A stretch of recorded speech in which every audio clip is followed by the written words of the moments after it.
Welcome to अभी तक teacher YouTube channel. तो मध्य प्रदेश में माध्यमिक शिक्षक पात्रता परीक्षा के परीक्षा शुरू होने वाली है। तो परीक्षा हाल में आपको क्या क्या सावधानी रखना चाहिए, वहाँ पे एग्जाम सेंटर में फॉलो कर सकते हैं और क्या क्या आपको चीज़ें को ध्यान रखना चाहिए, इसके बारे में आज वीडियो होने वाली। तो वीडियो को अंत तक देखना, चैनल पर न हो तो मेरे चैनल अभी तक टीचर यूट्यूब चैनल को सब्सक्राइब जरूर कर लेना।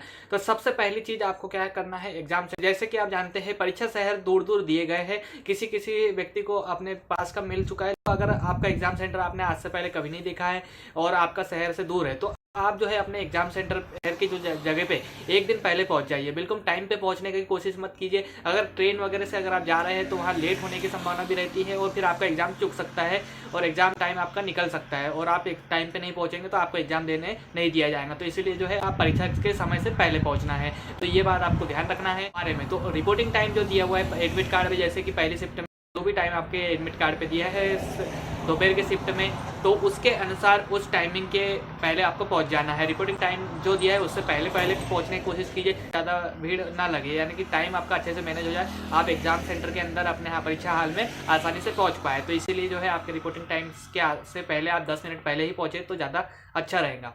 तीसरी चीज़ टाइम मैनेजमेंट के बारे में एक और है, वो है परीक्षा के अंदर परीक्षा देते समय आपका टाइम मैनेजमेंट। तो जैसे कि याद है कोई भी विषय का पेपर रहेगा तो 150 मिनट का समय है, 150 क्वेश्चन है और 150 समय है। ये 1 मिनट आपको एक प्रश्न के लिए मिल रहा है। लेकिन कभी भी गद्यांश, जैसे हिंदी गद्यांश है तो गद्यांश में प्रश्न का उत्तर ढूंढने में टाइम लग सकता है और इंग्लिश में भी समझने में सॉल्व करने में आपको टाइम लग सकता है। अगर आप गणित से दे रहे हैं तो गणित को हल करने में भी टाइम लगता है और मैनेज नहीं हो पाएगा, 150 प्रश्न पूरे अटेम्प्ट नहीं हो पाएंगे। तो इसलिए आपको अपनी स्पीड भी एक बरकरार रखना है, एक जैसे कि आप सारे प्रश्नों को अटेम्प्ट कर सके। और क्योंकि अब एमपीटेट वर्ग 2 और 3 के एग्जाम में कोई नेगेटिव मार्किंग नहीं है, तो आप जो है पूरे 150 प्रश्न को अटेम्प्ट करें, पूरे 150 प्रश्न पे टिक लगा के जरूर आए और आप अपने अंदाज से सही उत्तर भी लगाए। अगर नहीं भी बन रहा है तो भी आप उत्तर लगा सकते हैं, तो आपका कोई नंबर नहीं कटेगा, जितने सही हो रहे हैं उतने तो आपको मिल ही जाएंगे। तो आपको परीक्षा के अंदर भी टाइम को मैनेज करना है और आपको अच्छे से पेपर दे देना है। बात है जो आईडी कार्ड रिलेटेड आती है, आईडी कार्ड यानी आपकी एग्जाम सेंटर पे जाएंगे तो आपको एडमिट कार्ड को डाउनलोड करके लेकर जाना है। और इसके बाद एक और चीज़ है, वो है आईडी कार्ड। बहुत महत्वपूर्ण बात रहती है आईडी कार्ड के, यानी पहचान पत्र आपको ऐसा लेकर जाना है जिसमें कि आपकी जन्म तारीख वगैरह सेम रहे। मतलब ऑनलाइन फॉर्म में जो जन्म तारीख दी है वहाँ मैच करते तो आपकी मैच हो जाना चाहिए। इस प्रकार का आईडी कार्ड लेकर जाए, नाम स्पेलिंग वगैरह भी मैच होना चाहिए। इस प्रकार का आपको आईडी कार्ड लेकर जाना है, जिससे आपको कोई भी एग्जाम देने में दिक्कत ना हो और आपको वहाँ पे बाहर ना किया जाए।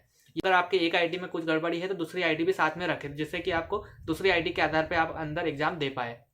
और एक पांचवी बात और बता देता हूं, तो कई लोग जो है कि एग्जाम पास होगा कि नहीं होगा, इसके बारे में भी ऐसी नेगेटिव बातें सोच लेते हैं और इस कारण से भी उन पे दिमाग पे नकारात्मक प्रभाव पड़ता है उसका, और आपका एग्जाम अच्छा आपसे बनता हुआ भी जो है बिगड़ सकता है पेपर। तो इसीलिए इस बात का आपको ध्यान रखना है, कोई भी नकारात्मक बातें ना सोचे, करेंगे पेपर देंगे तो आपका एग्जाम जरूर निकल जाएगा, तो क्वालिफाई जरूर हो जाएंगे।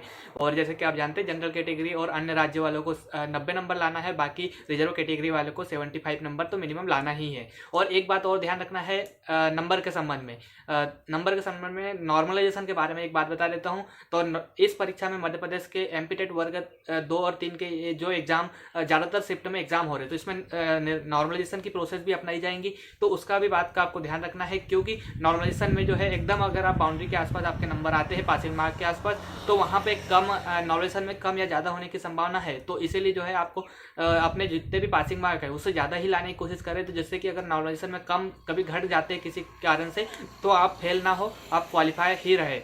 नहीं तो अभी वर्ग 1 के एग्जाम में ऐसा देखा गया कि कई कैंडिडेट जो कि 75 या 76, 77 ऐसे नंबर थे जिनके, और उनके नॉर्मलाइजेशन हुआ तो उनके नंबर जो है 75 से कम हो गए, मतलब रिजर्व कैटेगरी वाले के, तो वो डिस्क्वालीफाई हो गए। तो इसी प्रकार से 90 वालों के आसपास वाले भी जो है इस प्रकार का उनके साथ हुआ है। तो इसलिए आपको इस बात का ध्यान रखना है कि ज़्यादा से ज़्यादा नंबर लाने की कोशिश करना है। और अगर आपने मॉक टेस्ट अभी तक नहीं दिए तो 1-2 मॉक टेस्ट भी आप प्रैक्टिस करके देख लीजिए। कंप्यूटर पे अगर आप दे सकते हैं तो कंप्यूटर में ज़्यादा अच्छा रहेगा, या फिर मोबाइल पे भी दे सकते हैं, स्मार्टफोन पे, तो वो उससे आपकी प्रैक्टिस हो जाएंगी और टाइम मैनेज हो पा रहा है कि नहीं, आप कितने प्रश्न कितने समय में कर पा रहे हैं, ये आपको पता चल जाए। और एक बात बता देता हूँ, रिजल्ट के बारे में कई कैंडिडेट पूछ रहे थे, तो रिजल्ट आपका जो है तुरंत ही आपको पता चल जाएगा कि कितने सही हो रहे हैं, कितने नंबर आपको तुरंत मिल रहे हैं, वो आपको वहाँ पे रिजल्ट कंप्यूटर स्क्रीन में पता चल जाएगा।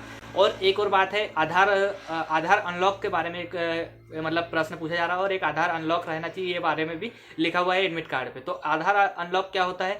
आधार का बायोमेट्रिक अनलॉक एक व्यवस्था है जिसके द्वारा आप अपने थंब से जो है स्कैन करके आपका वेरिफिकेशन किया जाता है। और कई कैंडिडेट का ऐसा भी हो जाता है कि आधार का उनका कभी वेरिफिकेशन नहीं करवाया रहता है, तो आधार का बायोमेट्रिक अनलॉक नहीं रहता है, तो वहाँ पे वेरिफिकेशन नहीं हो पाता है। तो इसीलिए अगर आपने आज से पहले कभी भी बायोमेट्रिक सत्यापन नहीं किया है, या आप ने जैसे कि पैसे निकालने के लिए भी कई मतलब आता है, अगर आपने वो ऐसी प्रोसेस कहीं अपनाई नहीं है, तो आप एक बार अपना आधार अनलॉक है या नहीं वो पता कर लीजिए। आप ऑनलाइन वहाँ पोर्टल से भी कर सकते हैं, या फिर किसी भी आधार सेंटर पे भी आधार का बायोमेट्रिक अनलॉक है या नहीं वहाँ पे पता कर लीजिए। आधार अनलॉक होना जरूरी है। फिर बात आती है कि एग्जाम क्वालिफाई हो जाएगा, उसके बाद जो है चयन परीक्षा भी आने वाली है। जैसे कि आप जानते हैं वर्ग 1 का चयन परीक्षा आ चुकी है, उसको कैंडिडेट वर्ग 1 में सिलेक्ट हुए, उनको अब जो है चयन परीक्षा यानी कि टीचर वैकेंसी भी आ चुकी है, तो उनको एग्जाम पैटर्न वगैरह और उसके बारे में वर्ग 1 के बारे में सब कुछ मैंने बताया हुआ एक वीडियो में, तो वाली वीडियो आप देख लेना।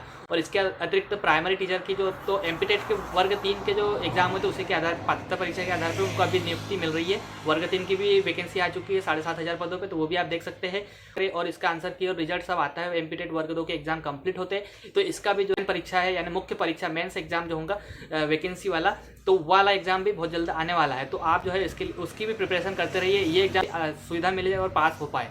तो इस प्रकार से जो है एमपीटेट वर्ग 2 के बारे में ये बहुत महत्वपूर्ण जानकारी थी। अगर एमपीटेट वर्ग 2 और अन्य किसी एग्जाम के बारे में आप जानना चाहते हैं तो कमेंट में जरूर पूछना, और वीडियोस के लिए मेरे चैनल अभी तक टीचर यूट्यूब चैनल को सब्सक्राइब कर लेना, और साथ ही नोटिफिकेशन को भी ऑन कर लेना, जिससे कि जैसे ही नई वीडियो अपलोड हो तो आपको पता चल सके।